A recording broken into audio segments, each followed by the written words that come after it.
Thank you everyone for joining us for today's webinar, 10 Strategies to Prepare for Key Regulatory Compliance Changes in 2024. We do have a lot of information to share with you from key trends into some really exciting strategies.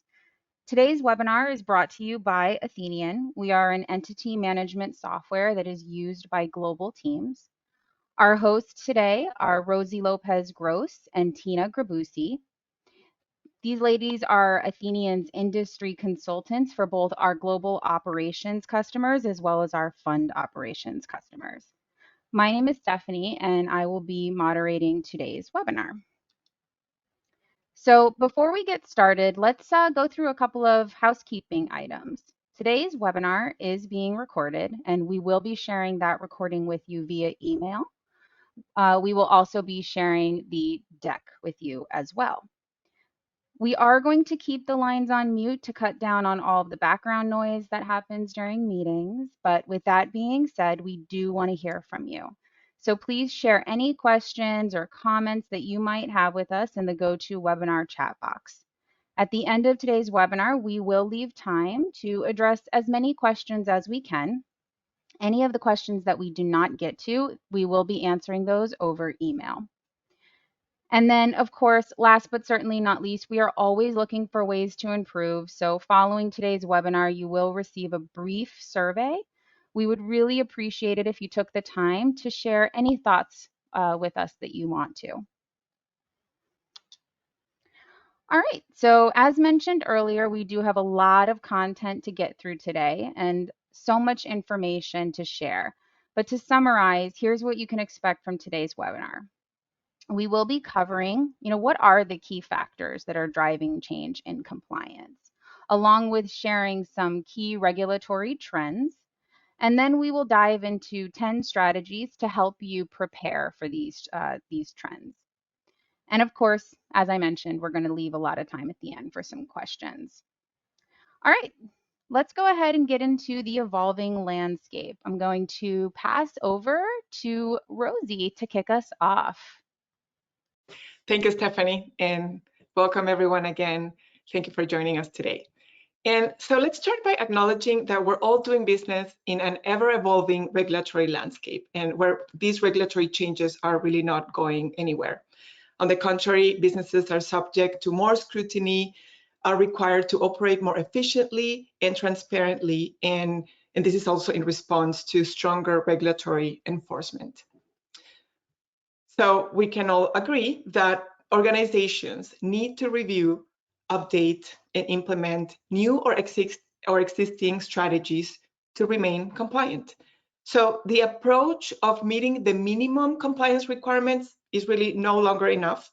Companies need to be not only compliant, but resilient and always prepared to take on the next changes to mitigate risks. Yes, that's a big part of it, but also so you all can focus on the opportunities and the competitive advantage that all these changes also bring. And so now let's talk about what are some of those key factors, common factors that are driving change in impacting the new regulations. Globalization, of course, has always been a source for regulatory change as a result of business incentive policies, treaties to promote international expansion. Remote work is another source of recent changes, cross-border operations and investments, and also the intent to harmonize and the regulatory diversity. Technology, that's another common driver of innovation, as digital transformation and emerging technologies like generative artificial intelligence is impulsing efficiency, yes, but it also creates new challenges on ethical practices, data privacy, and cybersecurity. And another big bucket of these factors driving change, especially the changes that we're seeing this year, are the ones related to emerging risks for financial crime and risks derived from not putting in place and not fully integrating practices related to ESG. So what are these trends that are now in place in 2024? Let's have a look at these trends first before we talk about the strategies on how to prepare. So the first trend is elevated transparency and accountability. And this includes enhanced AML, KYC processes, and disclosure, for example, of who the ultimate beneficial owners are, registrations for these individuals. And the purpose of these changes is to combat money laundering, terrorism financing effectively. And some regulations that are worth mentioning are, for example, the United States Corporate Transparency Act that came into force as of January this year, the UK Economic Crime and Corporate Transparency Act, the ECCTA of 2023, with first changes introduced this month as of March 4th, and the European Anti-Money Laundering directives, which have been introducing tighter controls and transparency requirements across member states. We have a second trend, and is on rigorous due diligence. There is a growing emphasis on due diligence for companies to assess third-party human rights and environmental risks. And this is highlighted, for example, by Germany's supply chain due diligence law, which was effective from January last year, and the recent provisional agreement on the Corporate Sustainability Due Diligence Directive, the CSDDD, by the European Council and Parliament as of December 2023. And these developments in Europe are also driving momentum in other regions like APAC for legislation mandating comprehensive ESG due diligence. And this is the case in Australia, Singapore, and South Korea. Another group of regulatory changes and trends are the ones related to the enhancement of corporate governance codes and practices. And this involves the adoption of rules around diversity in board composition, practical integration of ESG principles, and transparent decision-making rules. And going back to the board composition, this has been a critical subject. And boards around the world are spending more time looking at their own composition, not only for gender diversity, but seeking to build and support boards with important subject matter expertise, international perspectives, cultural and social diversity, and generational balancing. The fourth group of regulatory change is related to the mandates to keep high standards for data privacy and cybersecurity. And this trend covers a new set of legislation, some inspired by the GDPR, but that aim to protect data and information, ensuring secure information exchange, and the ethical and safe use of artificial intelligence. And examples include India's Personal Data Protection Bill from 2023, and just yesterday, the European Parliament has approved the world's first comprehensive framework for constraining the risk of artificial intelligence, known as the AI Act. And this is expected to enter into force early next year and applicable by 2026. And the last changes are related to the request for enhanced reporting requirements. This is the last of the trends that we're seeing, and this trend is significant because it has increased the volume and the detail of the reports required by authorities with a focus on environmental, social, and governance, ESG. And for example, the reports on corporate sustainability reporting directive from Europe, more detailed financial disclosure must be provided also for investment, fundraising practices, and fund rules as recently required by the US Securities Exchange Commission. So knowing about these trends, now I'm going to pass it on to Tina so she can tell you about the strategies we've been learning from our customers on how to better prepare to comply. Tina? Awesome. Thank you so much, Rosie. So Rosie and I have spent a lot of time putting together some research as well as analyzing reports to really get a comprehensive understanding of what's going on in our respective industries.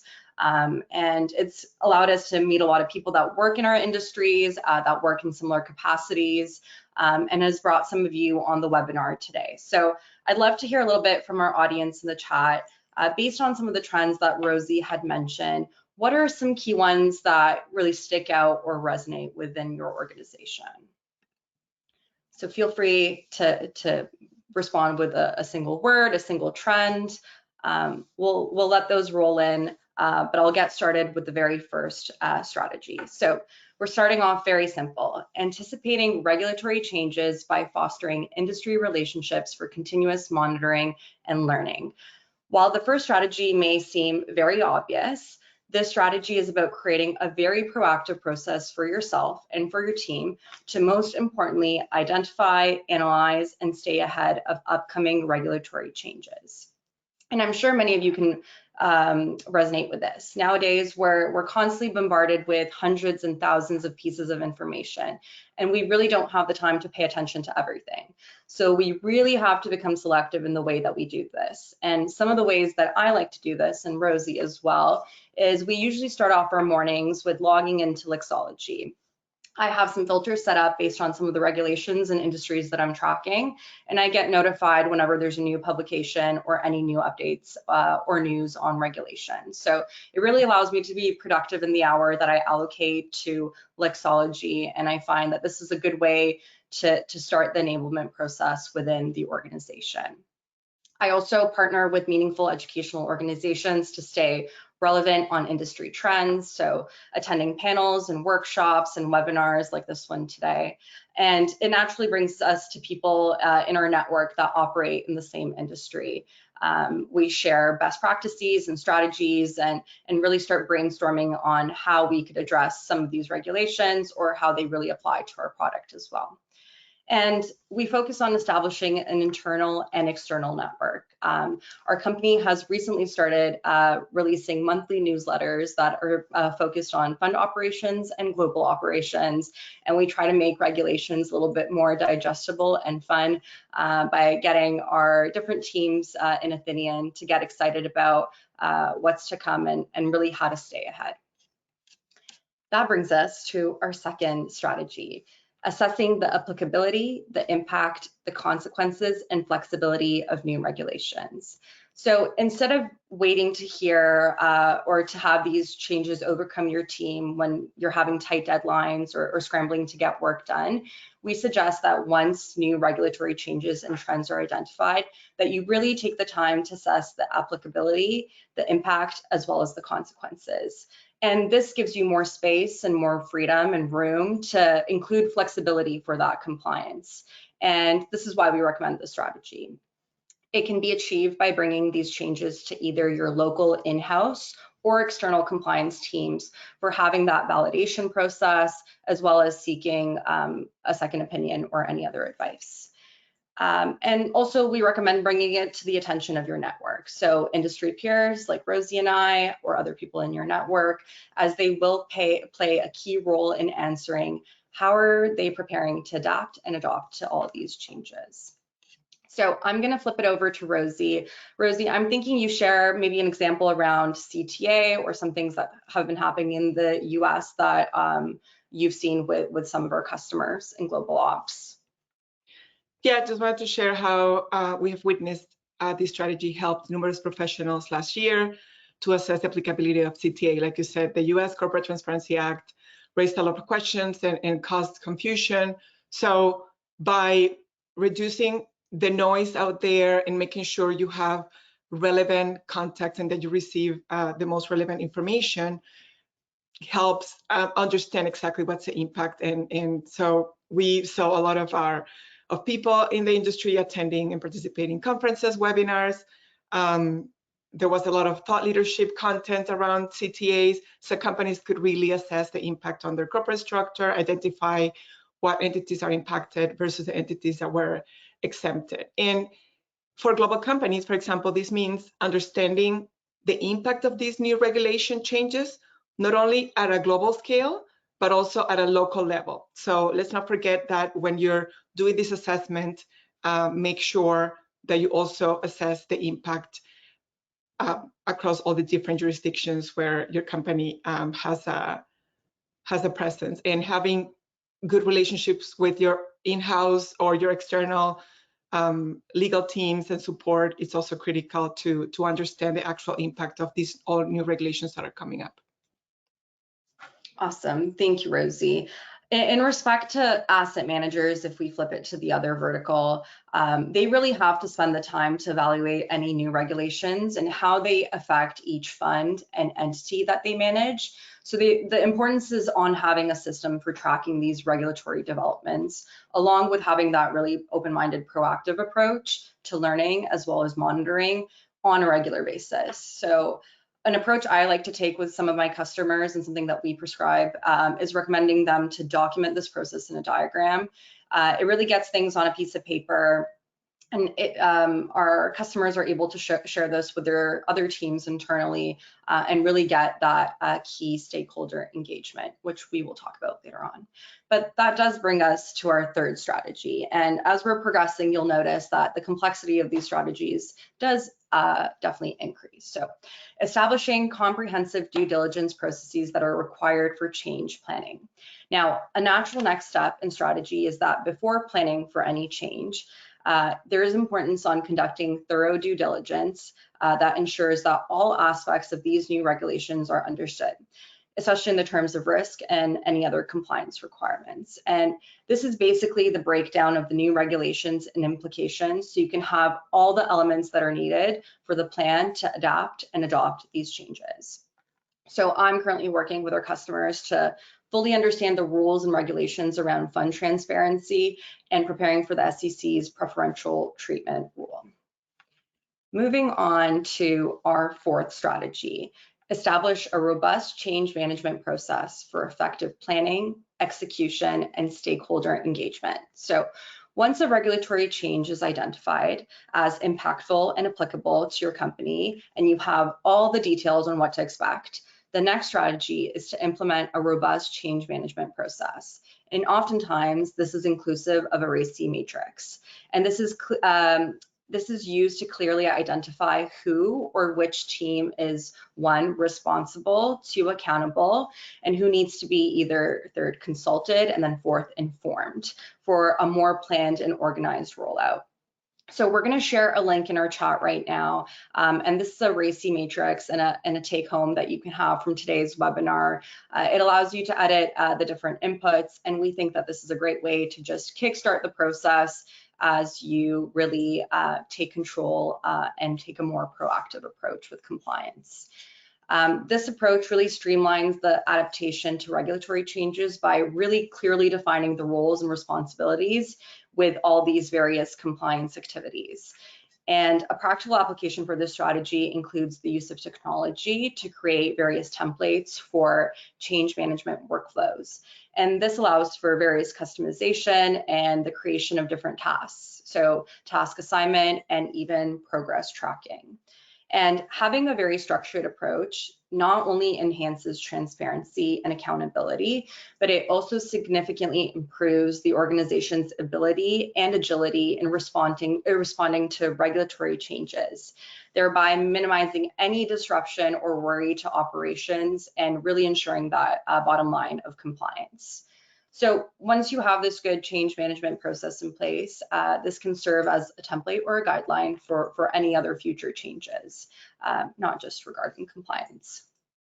We have seen how this strategy has effectively helped many companies comply with legislations that involve any cross-functional actions or working with different departments. So Rosie, does this strategy apply to any global operation companies? Yeah, certainly. And it may seem as a lot of work at first, doing all this breakdown and mapping of who's responsible, who needs to be informed, etc. But like you said, once you do it one time, and this can be used as a template to replicate for other internal processes, not only around compliance. And for global companies, we have to take it a step further, because again, you have to map all these responsibilities across different jurisdictions and departments that are involved in all these compliance operations. So making sure that the data flows from parent company to subsidiaries, from internal and external stakeholders, when doing all these change management processes, make sure that all the requirements are mapped, are gathered, executed, legalized, apostille, etc. on time for the filing. So having everyone looking at one change management plan that includes every single detail, it's critical to succeed. Great. And I think there's a lot of overlap with fund operations as well, but specifically in the context of fund operators, the focus will be on defining those roles and responsibilities of various fund managers, maybe compliance officers, and we know for a fact legal and finance teams across the various entities and various funds to facilitate this really seamless communication and action plan. So I think of it threefold. The first being the strategic planning. So conducting that thorough analysis, really being transparent on the current state, and then taking that step on defining the clear objectives and what that future state would look like with having all of these compliance processes in place, and then creating that detailed plan with all risk mitigation strategies outlined, just so you can keep that theme of transparency. The second would be execution excellence. So implementing changes in a phased approach. And once again, communicating that transparency while you're doing this and providing training and also getting creative with the training. It doesn't always have to be routine. It could be through the form of informal training, webinars, one-pagers, the list really does go on. But the key here is continuously monitoring this progress. The third brings us to stakeholder collaboration, and usually this may be the most daunting one, but really involving key stakeholders early, maintaining that open communication channel, and then actively integrating any feedback for a sense of shared ownership will really make this process a lot smoother. Now, the next strategy is foster early adoption of regulatory trends. What it means is that when implementing any change, not only try to prepare for implementation ahead of the official date, but also try to expand the adoption, obviously when and where applicable, as much and as often as possible. This includes adopting any trends that have the possibility of becoming new regulatory changes at some point in time. So really establishing these best practices early on in the stage. And this early adoption of regulations can significantly benefit companies, and we've seen it firsthand, by allowing for a much smoother transition. It's providing time to fully integrate any new requirements into existing old processes, and then potentially offering your organizations a competitive advantage. And this approach is particularly crucial for both global operations and the asset management sector, where the regulatory landscape can be complex, varied, and as you may know, always changing. For example, so if companies start recording and tracking information for UBO for countries where a registry or report is mandatory, this can actually be a practice that you can implement across all jurisdictions and all entities to make sure you're ready once the country does adopt the new UBO law. And if companies are tracking particular information for, let's say, board members, like diversity, gender, expertise, and beyond, you can adopt this across your compliance structure and other places as well. But the practical applications of this strategy are worth mentioning as well. And I like to start it off with identifying the data and the requirements that are accessible, accurate, and up to date. And really what we want with this process is for our organizations and for our customers to conduct pilot tests of any new compliance procedures in select areas of the business to further refine that process before taking that big step of full-scale implementation. So engaging with regulatory bodies during this consultation phase of new legislation is really paramount in the effort to influence the final regulations in a way that are more favorable or more manageable for the industry and for their teams. So for example, we've heard it with FinCEN or any other regulations around that fund transparency. So the SEC actually introduced new private fund rules in August of last year. And a trend that we've seen in the legal challenges from private equity teams is obviously overworked teams. But despite these uncertainties, firms should prepare for further enhanced reporting requirements. And To get deeper on this, that means including quarterly expense and investment performance reports that are due 45 days after each quarter. So this is a significant increase in the amount of output than previously. And this poses a significant burden for much smaller firms that oftentimes have lean back office staff. So the strategies for this preparation and that we think would be a good takeaway is to include anticipating any potential staffing challenges and adapting to new restrictions on preferential treatment. And the litigation outcome is obviously uncertain, but compliance efforts are really crucial in navigating the evolving regulatory landscape. I'm going to pass it on to Rosie to share a little bit more about the 6th and 7th strategy. Thank you, Tina. And this next strategy is really about enhancing data governance and reporting. And the reason is, of course, because data and the quality of this data is what's going to impose that the results of your compliance is correct. And not only for compliance, but also even for internal decision making, the data quality and the data of the reports that you're producing is critical. So this strategy is about intentionally and regularly look for ways to enhance data governance practices and reporting. And it means not working in silos, because we know compliance is not a one-team job. So reach out to your company's data stewards to align on consistent practices across different departments. Everyone has to be on the same page about these practices, and put in place regular data audits. Do anything you can really to improve the quality of your data and the accuracy of the information shared, reported. And this is actually the base that brings us to the next strategy, number 7, which is leverage technology for compliance efficiency. And this one is a no-brainer for us here at Athenian, because we have seen the results firsthand. Leveraging technology, not only for data governance, enhancements of reports, but for compliance efficiency in general, becomes a strategic imperative.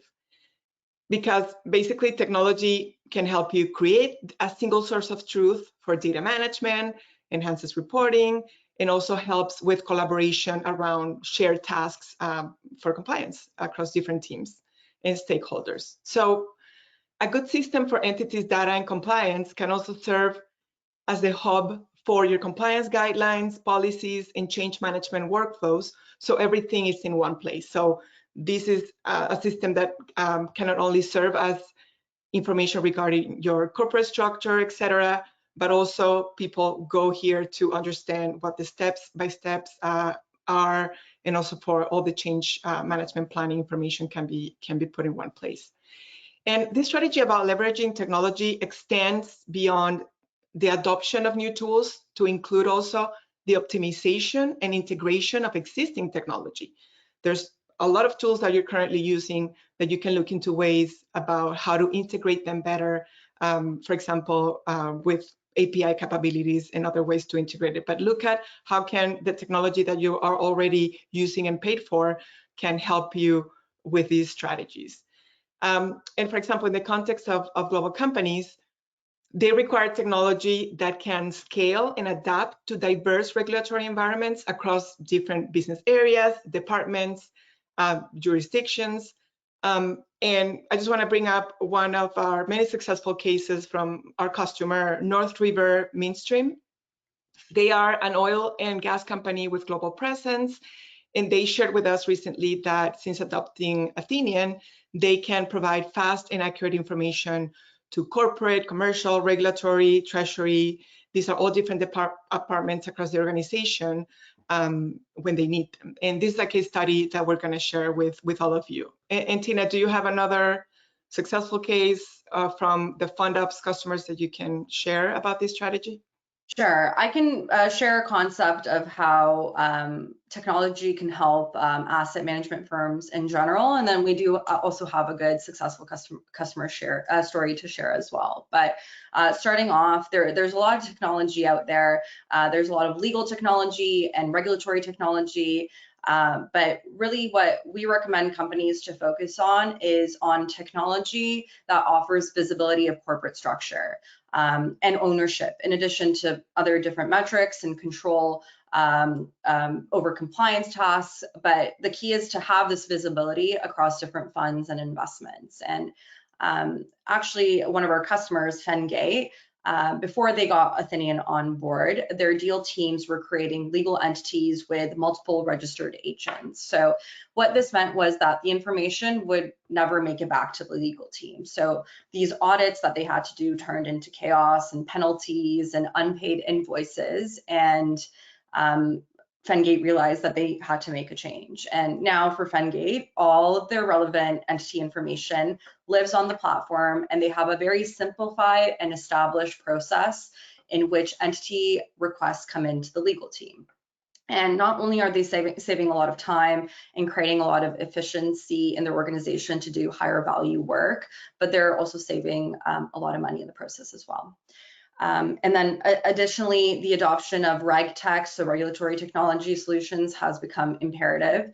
And these technologies leverage artificial intelligence and data analytics to streamline compliance efforts. So enhance risk management and ensure adherence to any regulatory changes. So we've heard of some, but feel free to drop in the chat any RegTech solutions that you've been evaluating or hearing about. We love to stay in the know or hear about any emerging ones. Thank you, Tina. Our next strategy, number 8, is simplify compliance guidelines. And in other words, what it means is make it easy for everyone involved. Simplifying compliance guidelines becomes a critical strategy to ensure that they are accessible and understandable to all employees and stakeholders. And it's about making it easy for everyone to understand the why they're doing what they're doing, the importance, the impact of the different changes, of the different regulations that in your business you have to comply with.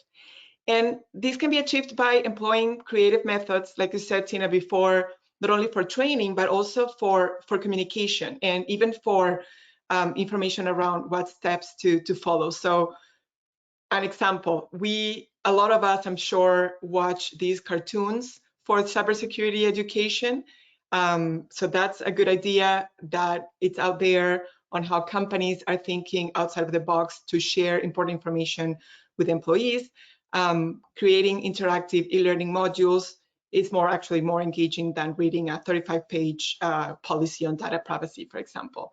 So anything you can do to make compliance steps, but also compliance awareness simple, it's critical. And for global companies, again, we have to take it a step further because some localization may need to be involved, making sure that some of these guidelines are in the local languages. You take into consideration the culture, but also the operational context for the specific compliance guidelines that you're preparing. Tina, can you share something for the fund ops and how are they applying this strategy?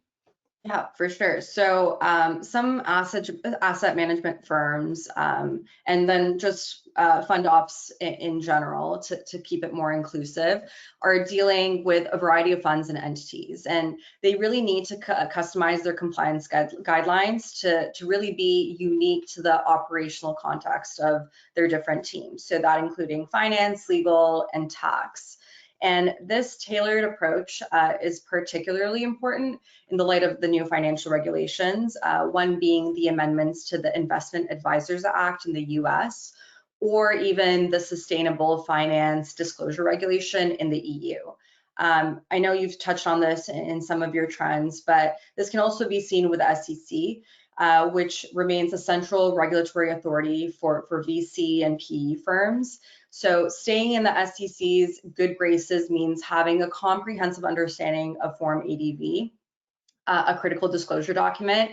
And these recent amendments have further emphasized the need for transparency in all areas of the business, but most importantly, in areas such as separately managed accounts, social media usage, and cybersecurity preparedness. And I know those are some concepts that you've touched on, Rosie, as well prior.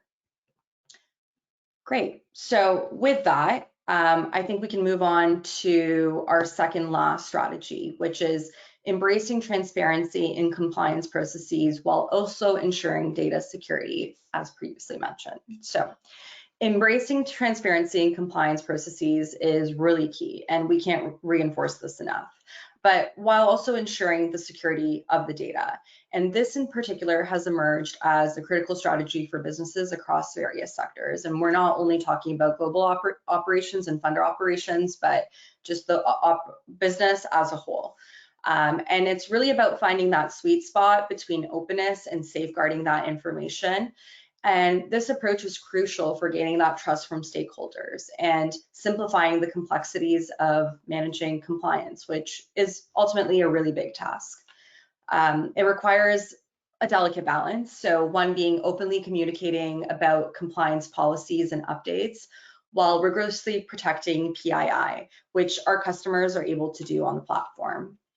And this strategy in particular is relevant given the recent emphasis on data protection and privacy regulations, such as the enhancements to the European Union General Data Protection Regulation and the introduction of new data privacy laws globally. With growth of digital operations, as we've heard from some of these trends, and the safeguarding of sensitive data, it's become a top priority. And the General Data Protection Regulation in the European Union has set an extremely high standard for data protection and privacy. So VC and PE firms that handle data related to any European entities now must navigate these really stringent regulations while also managing any cross-border investments and just managing their regular deal flow. So some of these concepts also overlap with AML and KYC obligations. And in a globalized investment landscape, anti-money laundering, so AML, and knowing your customer, KYC, obligations are paramount. So VC and PE firms now must employ rigorous due diligence processes to identify and mitigate the risk of financial crimes. And that's including money laundering and any related fraud. And it's also important to ensure the legitimacy of investors in transactions, which to them is a very pressing and ongoing challenge. But with having the right process and system in play, companies can set up various roles and permissions, tailoring access levels for key stakeholders and key players to really get the info that they need. And it's like having a well-coordinated dance where some teams can handle due diligence while others really just focus on the KYC process. And that brings us to our last and final strategy, implementing continuous compliance monitoring and improvement. And finally, I like to think of it like this. It's just, if we could simplify this strategy and this title, it's keeping a constant eye on compliance and always finding ways to do better. That should really be the theme and the impression from this. And it's like giving your long-term plans a solid foundation by staying on top of these rules and being ready for any changes that might pop up. By setting up these systems that regularly check how things are going on. So that can be doing routine audits, asking for feedback. Companies can tweak the compliance process as they go. And we always say this, and we don't expect any companies to do it perfectly the first time. So the practical implications of this strategy bring us back to that first strategy. So really creating that loop and that circle about having robust networking and support of industry colleagues and experts to share their best practices and learn from their stellar examples, or maybe learn from some of their mistakes. Another practical application is to establish a dedicated network of compliance facilitators within your own organizations and your own companies. And this network can act as a conduit for sharing updates, any insights, and effective cross-functional compliance strategies. And you can make this work by creating a group of compliance champions, so to call them, within your organization. And they can become the team's go-to person for sharing of any new, innovative ideas and strategies that can work across not only their own teams, but different teams and departments as well. So to wrap it up, While some strategies may seem obvious, and I'm sure you've heard of before, we highly recommend reinforcement and a very proactive yet practical approach. And we hope some of the tips and tricks that we shared today have resonated in that aspect. And the application of these strategies may look very different depending on the scale of your organizations, as well as the industries that you operate in. So it's by no means a one size fits all. But we like to really drill down that embracing transparency and compliance processes will ensure data security remains pivotal and at the forefront, but also aligning with any increasing emphasis on any sort of data protection and privacy regulations that are present and felt globally. And the implementation of these continuous compliance monitoring improvement efforts serves as the keystone. So ensuring companies not only remain compliant, but they also evolve with these changing regulations and as they grow in size as well. And ultimately, the collaborative effort of industry professionals leveraging technology and adopting a proactive mindset positions organizations to not only navigate the complexities of regulatory changes, but also really harness the opportunities for growth and really ultimately creating that competitive advantage. We hope that by adhering to some of these strategies, or at least taking one away, businesses can build resilience, lots of agility, and trust in the ever-evolving and quite complex regulatory landscape.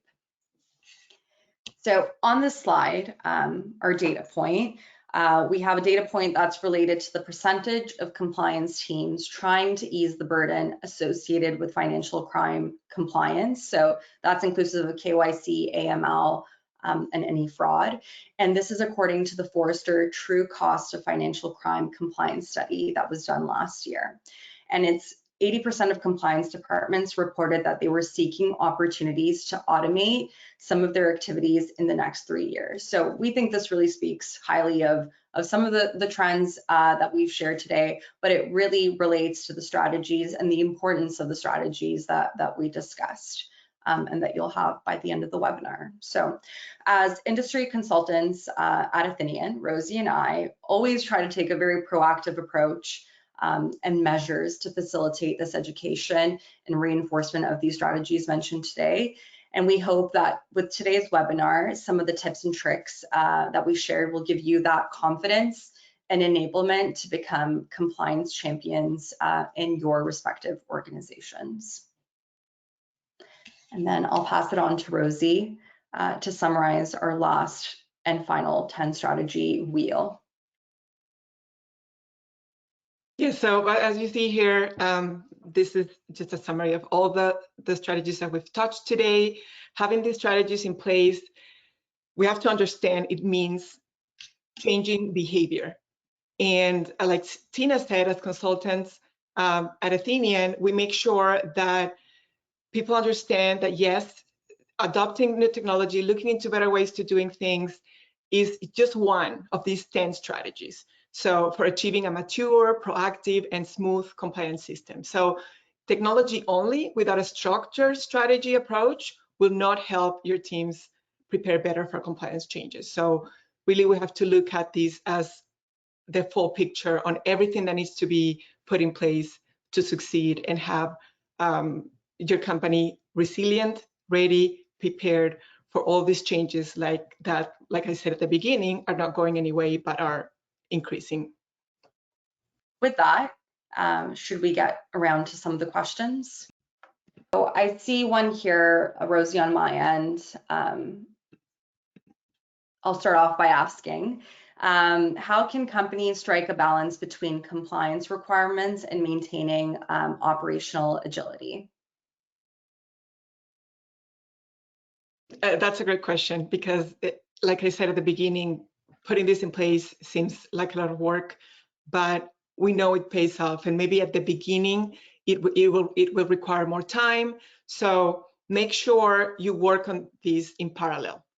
Of course, there's no way we are suggesting that you risk the agility in your operations or the the speed to the response you have to your current compliance in place, but take some time to create maybe a task of people across different teams that can look into developing this strategy, so you make sure you are not disrupting your operations, your compliance, and then once you're ready, you start the rollout of this new plan in a pace and in a way that makes sense for your business.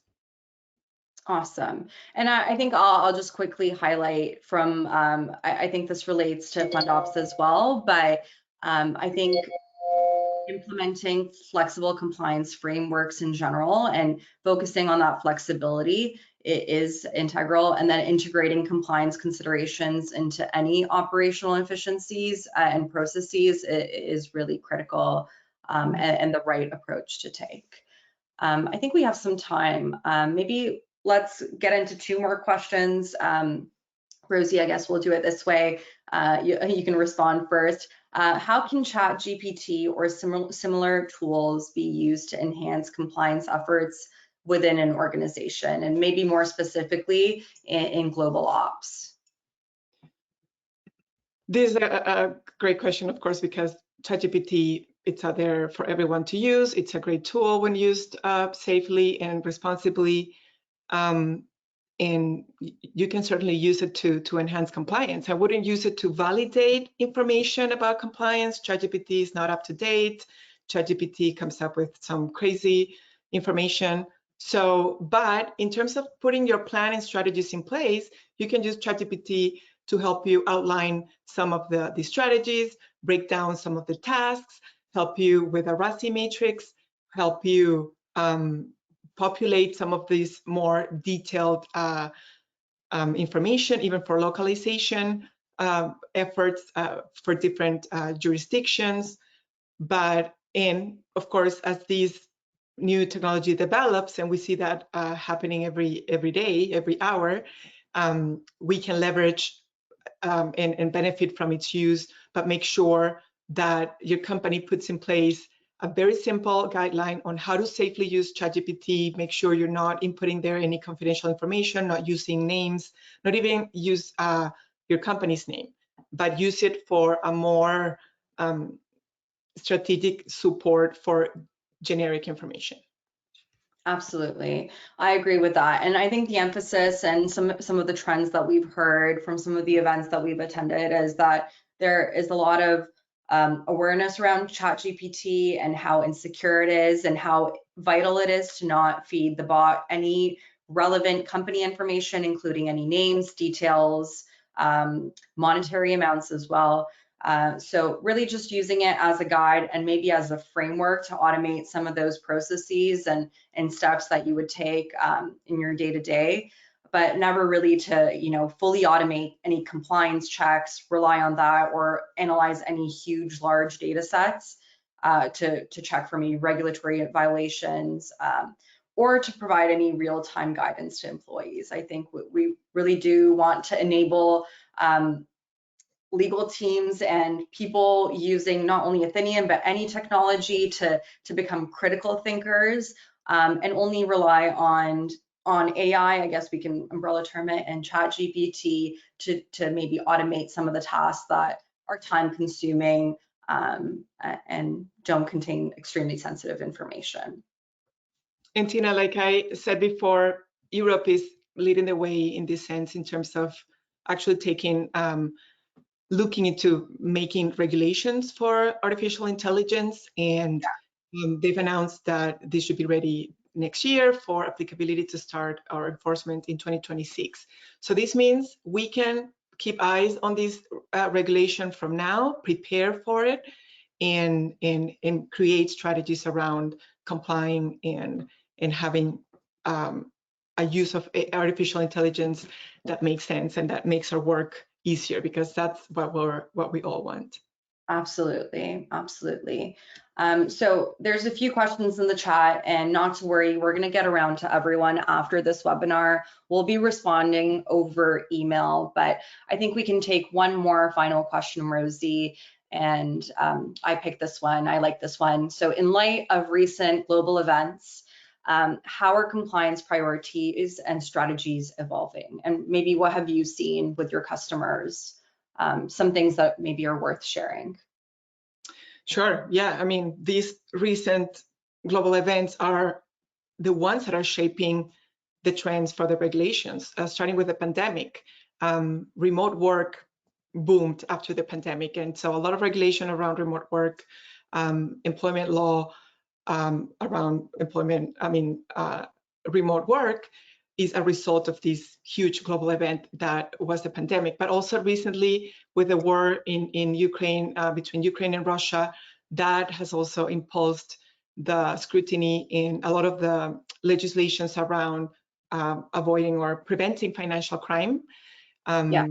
And of course, the situation in Gaza, in the Middle East, and again, the sanctions and the type of regulations that come out of these events are shaping and leading the way into the type of regulations that we're seeing now. ESG, of course, it's one of the big trends because it really forces companies to look into the whole picture, environment, social, governance as a whole, and not only by greenwashing and doing practices to make them look good, but to truly take these principles into their day-to-day operations. And regulators are looking into ways to enforce this better.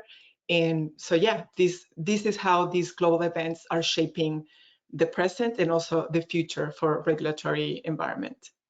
Absolutely. I think that was really comprehensive. I would just like to piggy off of that and say compliance priorities will always be shifting, but they have shifted the most towards remote work and any security and data privacy around that, and now more than before. And it's really having that resilience planning post-pandemic. And I think most of these strategies now are just focused on digitalization and having that adaptive risk management. True. Right. And just one more comment. The whole idea for these strategies, Tina, really is to put businesses in a place where they're not reacting to these changes, but they can confidently prepare for them, and then also focus and not make their compliance around reacting, but also about preparing, so the business can be in a better position to compete, to do business, and to do well. Absolutely. Absolutely. Thank you so much, Rosie, for sharing that. I really enjoyed being your co-host on today's webinar, and we're excited for the upcoming ones. Thank you to the audience for taking the time to listen in today. We'll be responding to any unanswered questions, but if anything else does come up, please feel free to shoot us a message. We're always happy to connect and build our network. With that, thank you all, and have a good day. Thank you.